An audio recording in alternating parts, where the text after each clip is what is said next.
probably been my challenge with cancer. And it wasn't just a regular cancer, it was a stage 4 advanced cancer to liver and lungs. My diagnosis said, with this kind of cancer, it's usually very quick and there isn't a lot of time to prepare. So it would be good to get your affairs in order. I saw this beautiful little animal, little bird just tweeting, and I just stopped and admired the sound. And it seemed, you just think of these things. There's so many gifts that we take for granted if we're not careful. Obviously, falling down a mountain, you technically are that close to being dead, where your life can be snuffed out very quickly.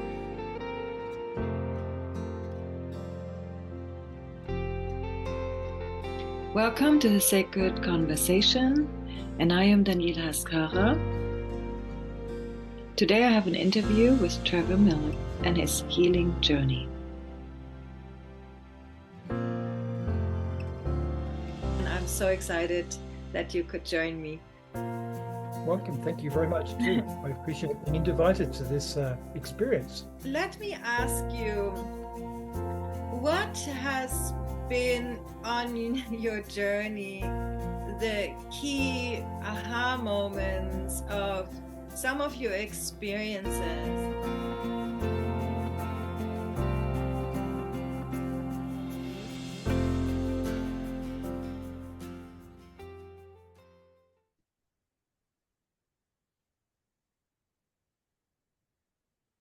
Yeah, so I would agree with that. I was just trusting that everything's going to be okay, and God never took his or her hands off the driver's wheel. Oh, say that please one more time. That was very nicely put. God never took his hands off the driver's wheel. Nice. Yes. That is absolutely beautifully said. Thank you, Trevor. This is it's and that in itself is, again, the trust in the divine timing of seeing your life in a bigger reflection than just for, you're here, but you're not here alone. So in a way, even if you're totally alone, even if you're lost in the mountains with a backpack hanging off the cliff, even if you're lost somewhere, not knowing where is the next life savior coming from, you find yourself just trusting that you're not completely alone. We are in a guided momentum where when we have that, when we find that let's say it this way, when we find that trust, even if it has not been given to us, we're coming to the world as a baby, and we utterly trusting, but unconscious in the same time, because we are depending on the parents. But all of that is a metaphor that in the end we are here and in the world constantly a baby and constantly supported by the higher power of the invisible. Yes. We can't. Everything is a gift. Everything is a gift that we receive, including the air we breathe and the water we drink and the food we receive on our plate. If you think of it like a divine, wonderful gift of nourishing, life force giving gifts. And our whole life has been like that. And from the moment we wake up to the day we fall asleep in hopefully a warm bed, we're given gifts. And I just kind of look at myself as in my life as like this miraculous series of wonderful gifts that are all around us. And I sometimes wonder how it is if you live in a small village in a third world country, and it's a struggle to get enough food by working all day, just enough to feed the family. how that feels. And yet when I was in some of those small villages traveling, I was amazed by the kindness and the lack of sort of emphasis on material wealth, but how they were glad to have their family. They were glad to have food to get through to the next day. They were glad to go to work with their friends and doing what could be for most of us a tedious job in the hot sun, carrying heavy things. And you think, wow, we've got it so lucky in the Western world having machines that do things that people have to do by hand in some of these places. And yet you look at the smiles on their faces and the way they've got their friends, they've got their children, they've got their grandparents. They are smiling, and you think there's something that they understand that we in the West sometimes forget by having material comforts. And I haven't been in some of those places for quite a few years now. The last trip was in Central America, 2006 and 8. So, and I remember thinking at that time, what a privilege to be living in a Western world, to have all of the choices and options we've got. But there's something very beautiful about people who are calm and peaceful in their own organic way, close to nature, living off the land, that they are growing their own fruits.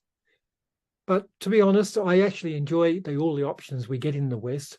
I only wished it could be done in a tempered, balanced way where we could be caring of our environment and respectful of those less fortunate. I just wish there could be a more of a kind of a way of letting the truth that I've got in my heart, if that could be everyone's experience, which I can't force upon anyone, but having that experience of knowing we're all ultimately love and everything ultimately is a gift given to us, and we can be generous and share because miracles come in all kinds of ways that we can't plan if we open ourselves to the surrender to the knowledge that we're all connected. I'm still living in a world where I've got material possessions, but those memories never leave me. And I think even when I die, I would always take my last breath and know that, okay, I'm yours now. I surrender into it. And I would say, please help me, please guide me, please give me courage, because just because I've been through all kinds of adventures, it doesn't mean I'm not afraid or scared that the next adventure could be a bit too much to handle. But so far, no adventure has ever been too much to handle. It's almost like we are given the adventure that our soul came here to experience. That's almost how it feels to me. Because you think of the most, Daniela, you think of the most awful times that have happened in your life. And here you are sitting, smiling, looking beautiful, in a calm, gracious presence. After all the challenges, all of the world you traveled, all of the countries and people you've met, you were sitting here in this calm moment, listening to a friend who you haven't seen for many years. And here we are having a nice heart-to-heart connection, and everything feels good. And not just with First of us. all, thank you for all your wonderful insights. It's great intelligence for us, for you sitting there and me sitting here. And here we are sharing through an amazing internet connection, which wasn't even invented years ago. Yeah, it's a miracle. I mean, this Zoom has really opened us up to just a digital miracle option. That is absolutely true. And words are deeply resonating in me is your perspective. Just always keeps all the different realities in the same time aware. I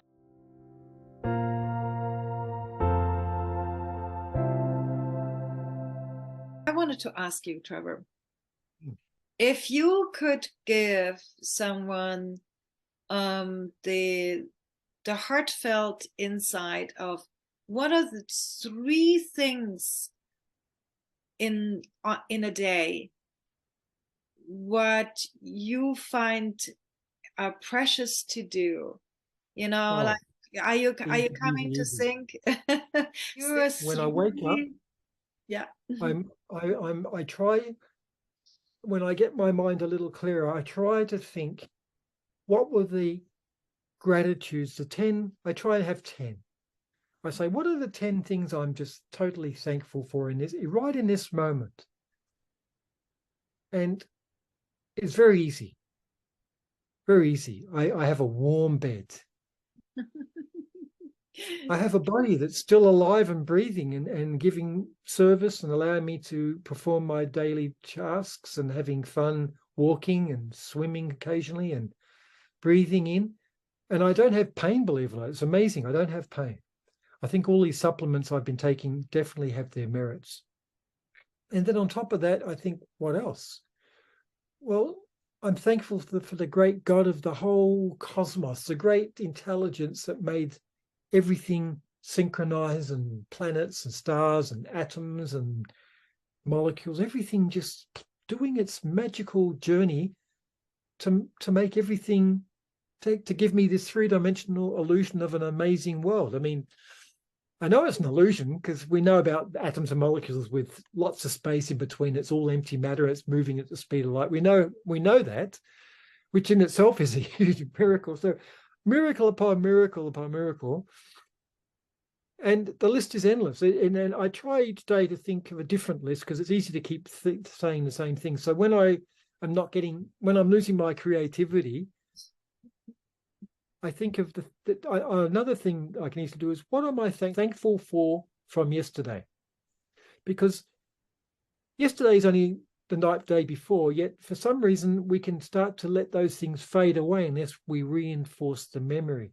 So I try and think of, oh, I met such and such and so and so, and oh, I went for this nice walk and I saw this beautiful little animal, little bird just tweeting, and I just stopped and admired the sound. And it seemed, you just think of these things. There's so many gifts that we take for granted if we're not careful. And then when like just this morning, I had tears in my eyes, and that doesn't too often happen, but I thought, I am in so much gratitude. I was looking forward to this call, I must admit, but I'm in so much gratitude just for all the little things that I've got that I take for granted, but it sustains me. Like the support I've got here in Australia from basically my family, who hadn't seen me for close to 30 years. On and off they'd seen me, but I was always off and away. The way they had my back, no, and even though I'd been away for so long, that to me was tremendous, and they still got my back. I mean, really, I've got a very safe place here to be, but at the same time, I feel that's not the end of my life.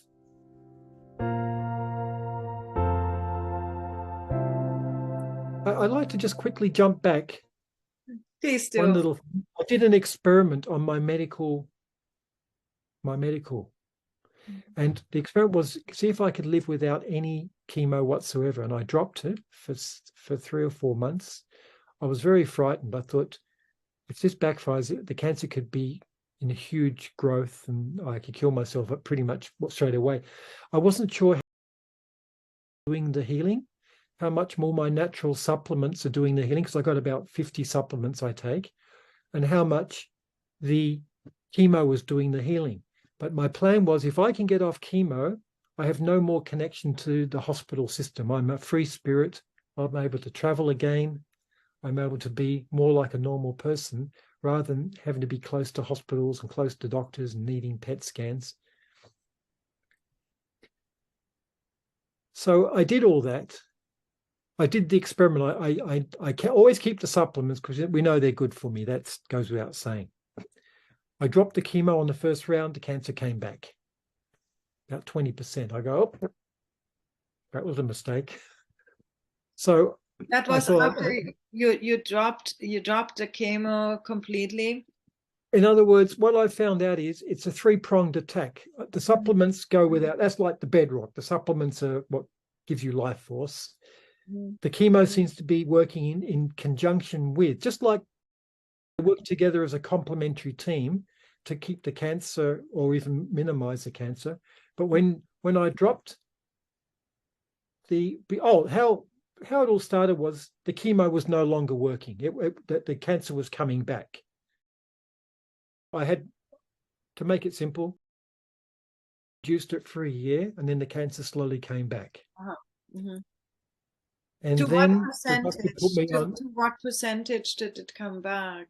I mean, you went from It came 100% to 50%, and then got it and very. then another 30% reduction. So there was 20% left in my body, Uh-huh. or it was more like 20%. It was 40% left in my body because it was 20% Okay. of 50%.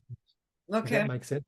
I had 40% left in my body, but then that's when the whole pandemic started, and I had to fly to Australia. I didn't really have to, but it was getting to a point where I really had to be very careful about where do I go when you can't travel anymore.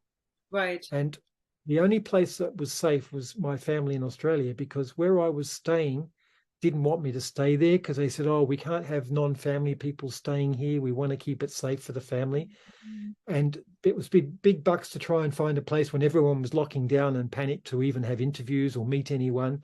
It was at that point where I thought, I'm really between a rock and a hard place. Everyone was treating everyone like they had leprosy. You know, no one wanted to have anything to do with anybody. And the whole public arena was shut down. There was nowhere to go, nothing to do. It was an awful stage for a person with stage 4 cancer and needing support. Mm-hmm. Yeah.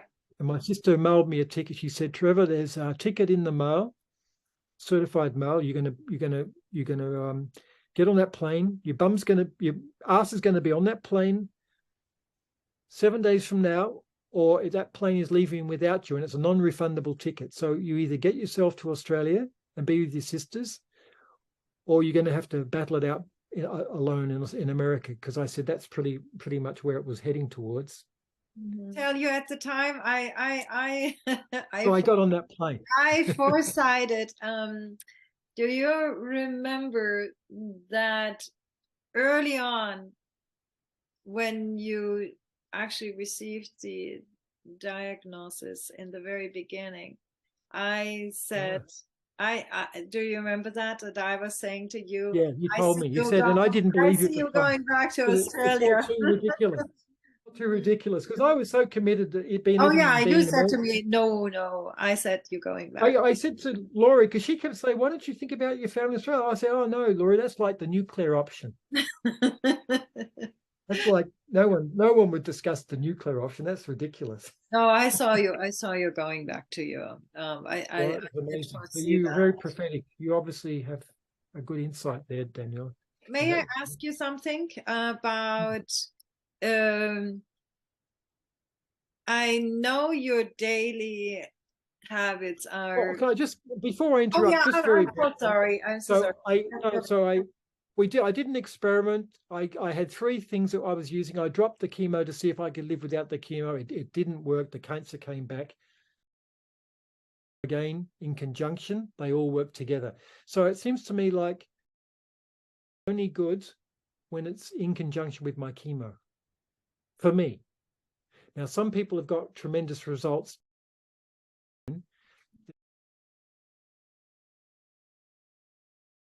Chemical name. The word's got out that this thing really has some efficacy. But I'm not a doctor. I'm not giving medical advice. It's just a support group for people to be healthy, right? But please ask your last, or not, it doesn't have to be last, but do what that question was so we can wrap up some of these thoughts that we put out there, because maybe we didn't complete a thought. So, Trevor, I know you've been really amazing with keeping your spirit really positive on a daily on your daily gratitude. I can tell you what the secret is, Daniela, in a nutshell. What? Having fun. Having fun. Trying to think, Yeah. how can I have fun that still supports my So healing process? is that one of your three items on what I was asking you? So you were saying Yes. the first one was your list of 10 items of gratitude. Well, yeah. Oh, that's right. And then I have what I call my sacred sound, and it's a beautiful Tibetan bowl. It's actually made by the Nepalese, but we call it a Tibetan bowl. And the Nepalese in a village that got destroyed in an earthquake about 10 years ago, they raised money by making these bowls and sending them through Dr. Dream in the West. And he has a whole roadshow of about 5,000 Tibetan bells or whatever, maybe 500. but he plays them with volunteers in a beautiful orchestra. It lasts a couple of hours. And then if you want to buy one, you can. That's how he can survive and send money back to the village in Nepal. Well, luckily, I told him my story and he had a lot of sympathy, and he took me aside privately, and he played all the bowls, and he's very intuitive. He felt this one was the sound for me. And I acknowledged that sound felt very healing. And I can play it if you like, but it's a beautiful sound. And when I play it, I hit it once, and I just allowed the sound to go deep, deep, deep. And it's just a very beautiful sound for me, for my personal, I guess, physiology. It just feels so right. And I've been playing it every day from that day henceforth. It's been close to 3 years now. And it's been giving me great sense of connection source. It's almost like the primal Om sound. You might know David, he has a giant gong. Well, that one's not very portable, but this is a mini version, and it works very nicely for me. And if anyone would like to get in contact with Dr. Dream, I'm sure you could Google Dr. Dream and find out where his traveling road show is, because he does have ways we can hear the sound of hundreds of Tibetan bowls all playing at once for a couple of hours. It sends you into a deep place. But this one's my bowl. Would you like to hear it, or should we do that Please later? do. I normally play it till it finishes naturally. So maybe we could use this as a conclusion sound rather than in the middle of the show, because I would like to play it as our final. Would that be a possibility? That sounds wonderful. Yeah. It would be a lovely way to zone out. And the third one, having fun.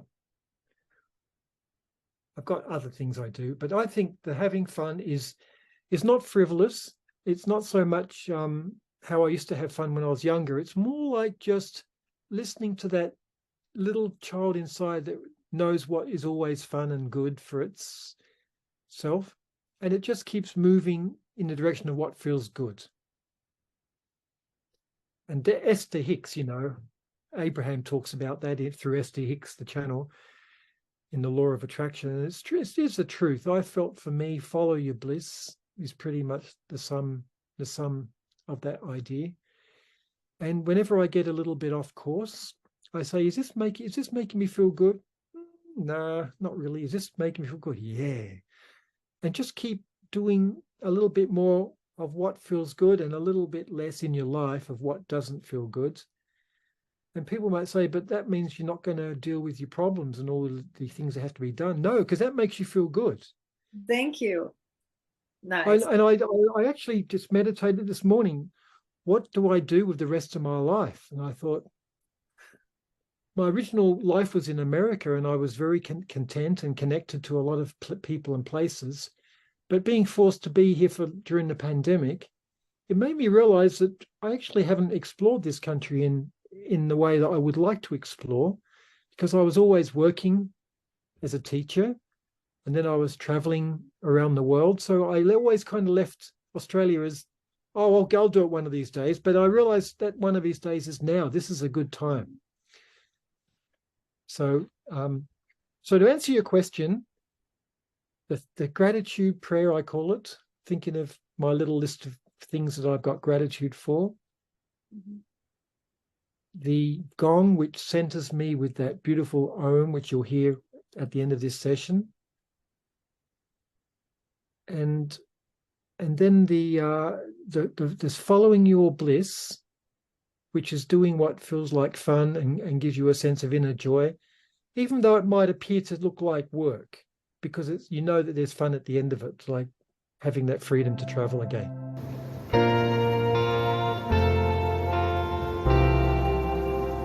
Your intuition and your power of manifesting. I am curious if when you think of the future and your ideals on your wish list and the things you mentioned, the things you still want to explore and all this, are you practicing or doing something personally which we can call it intuition, or we can call it manifesting, or we can call it projecting, or anything of those. Curious if you're doing, if you have a personal tool or something you do in your life, because these are matters I'm very much exploring in my life, and I'm very curious to finding out, is there something you feel drawn to and which you find yourself doing, what maybe somebody doesn't know about you?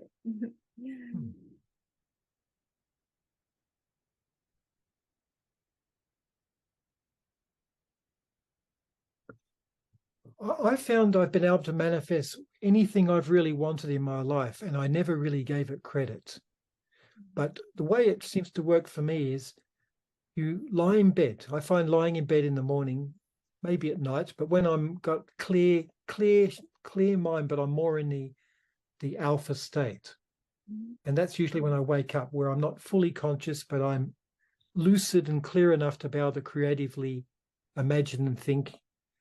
And I feel the alpha state. When I go to sleep, it's usually very soon before I go into the theta. I basically fall asleep, or delta is it called. But when I'm in the wake up and I don't have to rush off to work or anything, and I can look at the clock, oh, I got plenty of time. What a lovely morning. And then I can feel actually in a creative zone. So to answer your question, the hardest thing I'm finding at the moment is visualizing what it is I would really like to do that's fun and exciting and challenging. I can think of a general plan, but the specific things I found before the cancer, I think the chemo has affected me.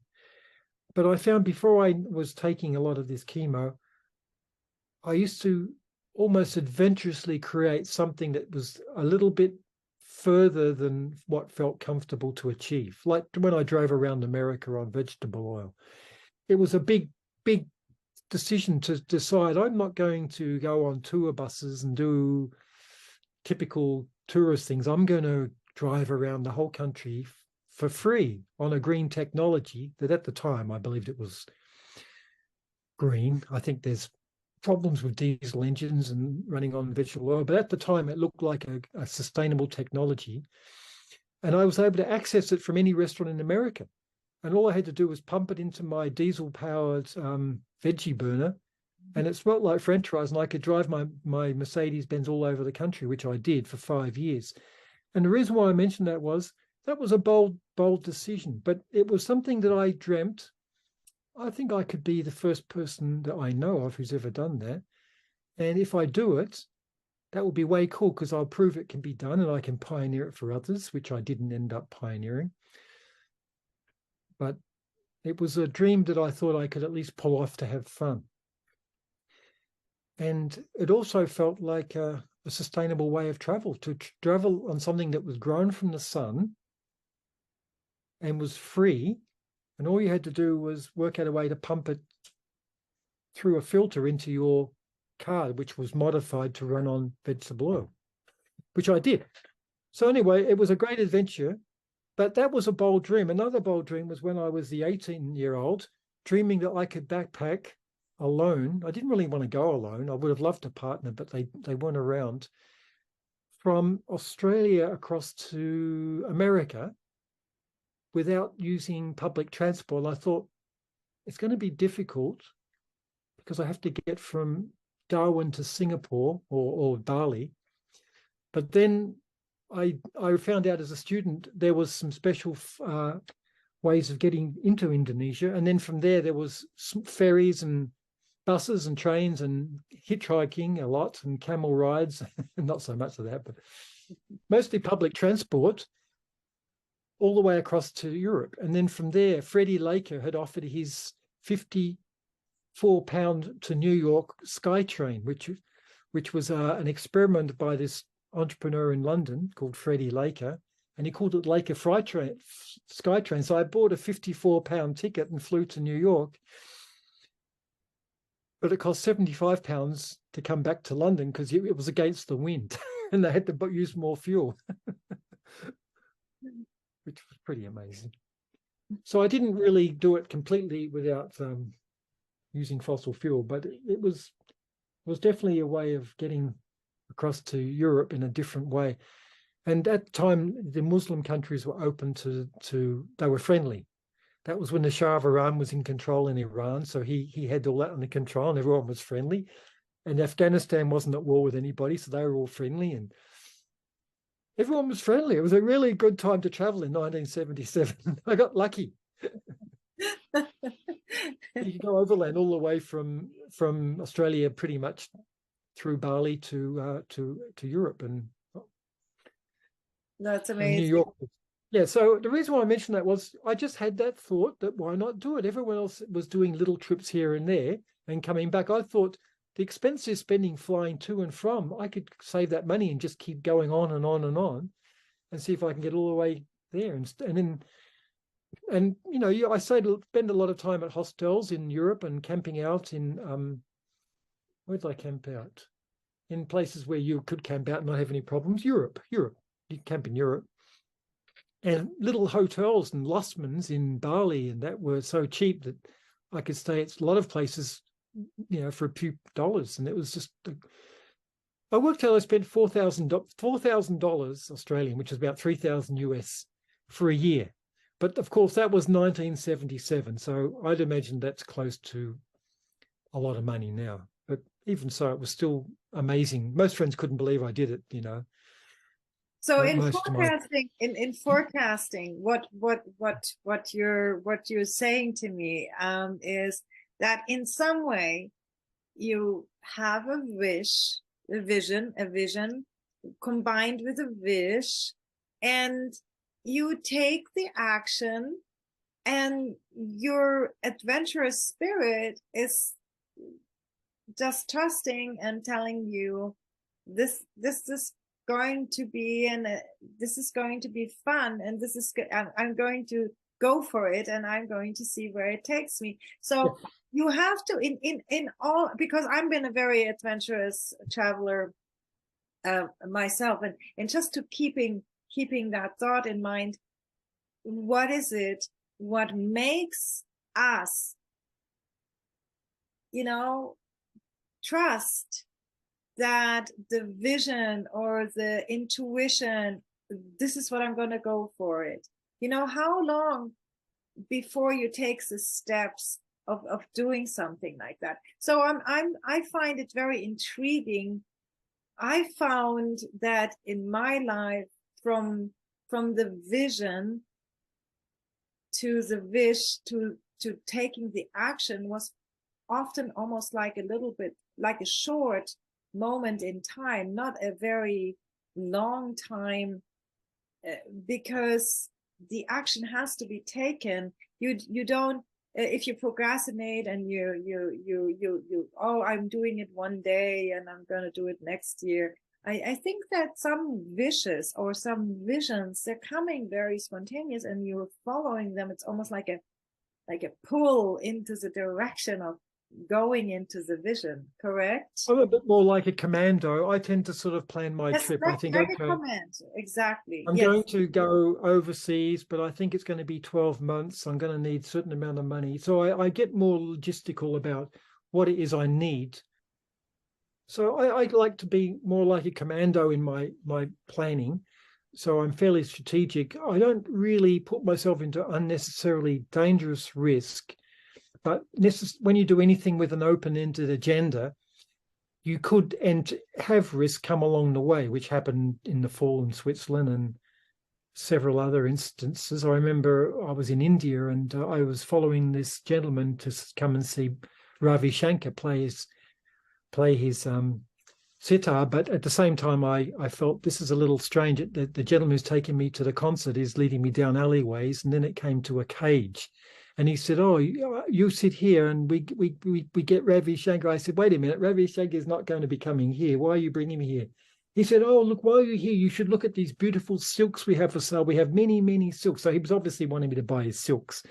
But the way it was in a caged room with the main manager sitting on a stool selling the silks, I swear I could have been a young naive man and negotiated buying some discounted gold threaded silks it was in Varanasi.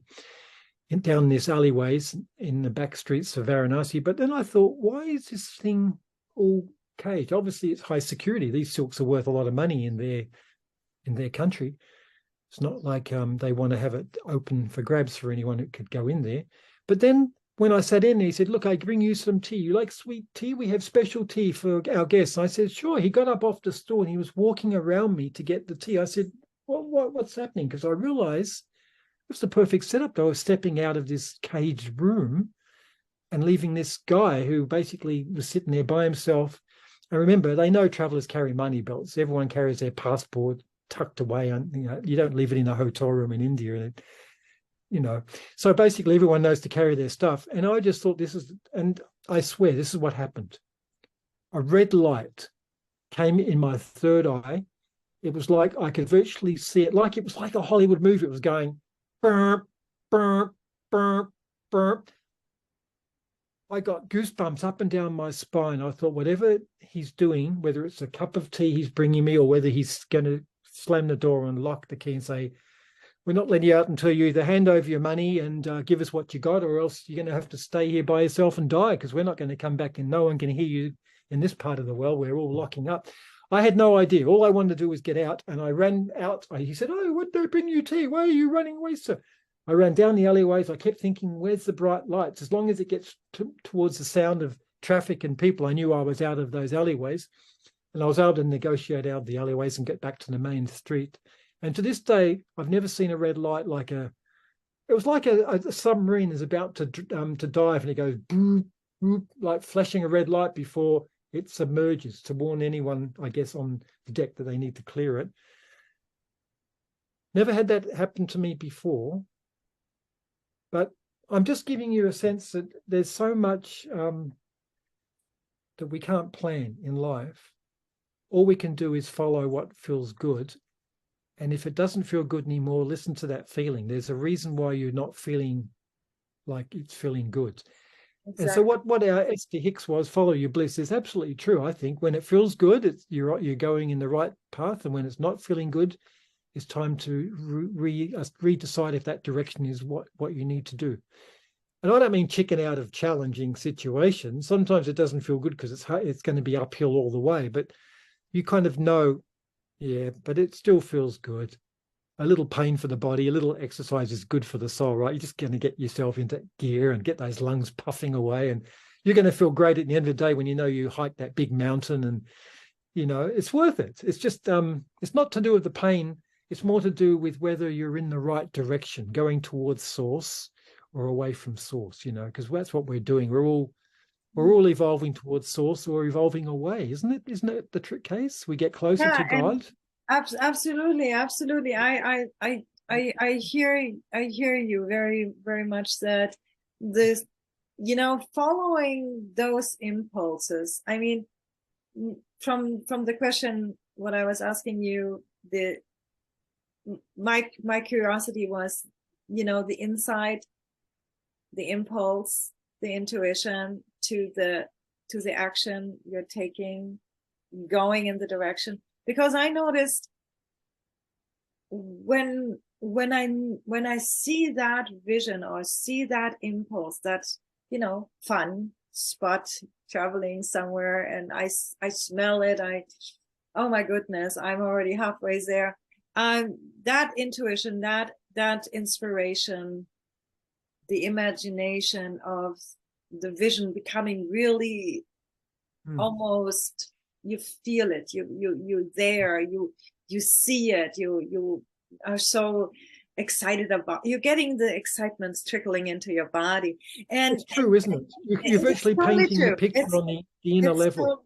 It's totally true. And I noticed that the very next thing is either checking the ticket, what it costs to get there, or it's the very next thing is an action.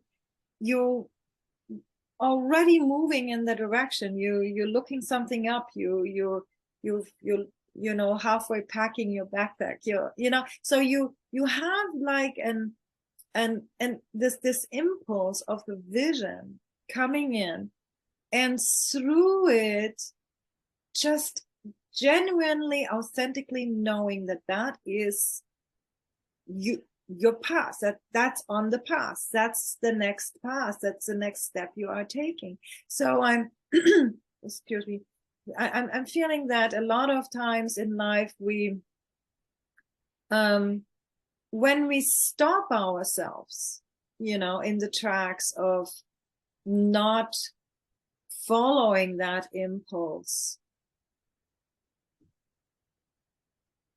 often then other things happen who make us really you know, the universe wants to say to us, well, why are you not following your impulse? We already provided it to you, we already told you, and then you're stopping. Often things could get worse in some way or form, that we are faced with something else, or the procrastination of some sort is making it something even more unpleasant, or you know. So I think the if we trust the guidance, if we trust the impulse of our inner voice, our intuition, that's where the opening is, and where the flow. It takes bravery, doesn't it? It really takes bravery, because most people are a little bit afraid. We're all a bit afraid. I mean, it's all about survival and,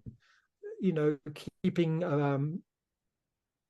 organized and having a little plan that feels solid. But at the end of the day, we don't really know anything. All we know is that something is going to be good if we keep following what makes us feel good and keep doing what makes our heart sing. There's no blueprint for that. There's no easy little step-by-step formula, but it's truly where it's at, because that's when you wake up and you can't wait to get out of bed and get on with what you're doing, because you know that's Exactly what you're on the planet to do. It's a passion, yeah. And also, I mean, the intuition and the intuition and your vision and your purpose and your destiny are also intertwined with that. It's a sensation. I keep coming back to that. It's a feeling, it's a sensation, it goes through my whole body, and that's when you get lost in the beauty of the moment, or you get so creative, or you're like traveling and you're just all in bliss and everything flows your way, and you find the right people, and people are also nice because that flow is happening. And I think, even when something bad happens, you almost say, "Oh God, I wonder what lesson is here for me to learn with this little hiccup along the way." Yes, good. It's not an overwhelming, "Oh, I can't believe this has happened to me." It's like, okay. So it's like we're going to spend an extra day delayed. Let's see what is in store with this delay. And you end up finding there's a good little cafe, and you meet a whole bunch of people, and they tell you about this wonderful workshop and gathering that's happening that night. And suddenly you realize this village is a whole new beginning to your life, which you weren't planning to be in this village. Yeah. Key West was like that. Key West was like that. And I do find and you know, from me, I have, well, after the death of my mother now, and losing so many friends, I literally was 3 months by myself, very much in living, and I almost like I had a retreat. I mean, it was, you know, I did a lot of I did a lot of crying, and allowing my honest feelings, you know. So there was never a day I didn't cry somewhere because of some memory of something, you know. But I'm not taking that as a bad state either. I was just allowing whatever process I'm going through, and I'm still allowing, you know, that's the allowing part of being authentic with what your in motion is preparing you for, what are your next steps to come. It's that allowing process. And I found in this introspective moment, I keep coming back that what has been driving me is that curiosity has been always guiding me to the courage. So curiosity is almost like it's huge in my life. What are the key moments in life? How do you define them? And it was that curiosity for whatever next, for the curiosity is guiding you. It's almost the back of your courage. It's like that what pulls you forward and what drives you forward. If without curiosity the courage wouldn't exist either. So and I think when I was younger, I felt the passion was another part of it too. mm-hmm. Passion, yes, the You've energy, got a time the, elapse. yeah, the energy of that. So I'm losing a little bit of your time zone is losing the light, and for me this light is coming slowly up, so we are like completely on the other side of the world. And nice, thank you, Trevor, that is nice, thank you. So how wonderful it is. How wonderful it is. We are on but this don't planet. feel you have to go beyond what is comfortable for you. I'm actually enjoying this. Yes, me too very much. Thank you for your time, and thank you for your insights, and I love to meet up with you later on again, and I hope that a lot of the viewers keep questioning, keep sending the questions and comments below, because we're very happy to meet again, and we are like to continue the talk in terms with anything else, Trevor, what feels like you like to share with us right now before we going into the sacred sound of your Tibetan bowl? It's about love for me, and I got that through medicine, sacred medicine.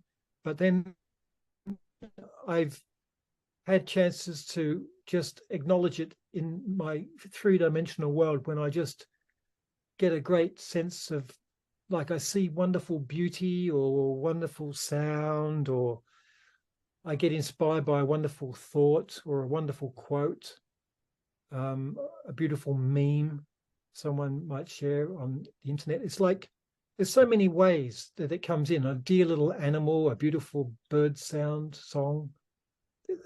I'm starting to notice dear little animals lately. There's so many nice little furry mammals around that have cute little ears and nose, and they just want to be loved and held, and they're so trusting and innocent. You think, wow. And of course, some people have that same feeling towards children. I never really moved towards children in my life so much. As a professional teacher, I cared for children, but not having had kids myself, I can't say I ever experienced that sense of having a child. But I can see where it would easily come from, that unconditional love of a living thing. So to sum up, I'm just feeling like life is a great mystery. We're all here by the grace of the great intelligence. Each day, I don't know if I'm going to wake up with my stage 4 cancer, but I have great trust that it's all perfect. Even the mistakes feel like mistakes, but on a certain level, I know they're all perfect because it's taking me, it's like a rock in the stream. I'm just having to move my canoe left or right. Mm-hmm. That's how life is. It's just negotiating the currents. We're always going to go to that same place, back to source. So we can either struggle and fight it, or we can just enjoy the journey and accept the ebbs and flows of life, and try to be strong. And I do close my eyes many times, say, please, God, please give me the strength now. And I try not to be frivolous in asking for divine help. I know that in my understanding is we're all here to do it ourselves. But if we need a little extra help to get over the hump, then we may be able to ask for divine assistance. But there's another realization I'm coming to, that divine assistance is everywhere, just begging us and just chomping at the bit to assist us. So invite it in wherever you can. Invite divine assistance. Be my guest. You're all welcome in my life at every juncture, every moment, every second. But I feel that I feel the great intelligence is there at every moment of every second, and I only have to think about it. Boom, that feeling is there, including departed loved ones. I'm sure you understand that feeling, losing people so close that you only have to think of them, and boom, that whole energy of who they are is instantly there. It's I'm not sure if time even goes, because I still have great close feelings towards my parents, who I love dearly, and they've passed 25 and 20 years ago. And yeah, I still feel great connection whenever I need to think about them. I don't need to whenever I do think about them, which is, not always, but every so often I'll just get a memory of my mum or my dad. I go, oh, dear old dad, what a wonderful soul he was. Same for my mum, of course. So, and there's other great people in my life who've passed. I often think of their knowing them was a divine blessing, and you don't know when they're going to go. Including you, Daniela, you're a divine blessing in my life. We hardly see each other, but it's always wonderful when we do. I so appreciate your positivity, your descriptions of those moments and how you manage to flow through life. And I just really appreciate that about you, Trevor, so much. Inshallah, may the blessings be.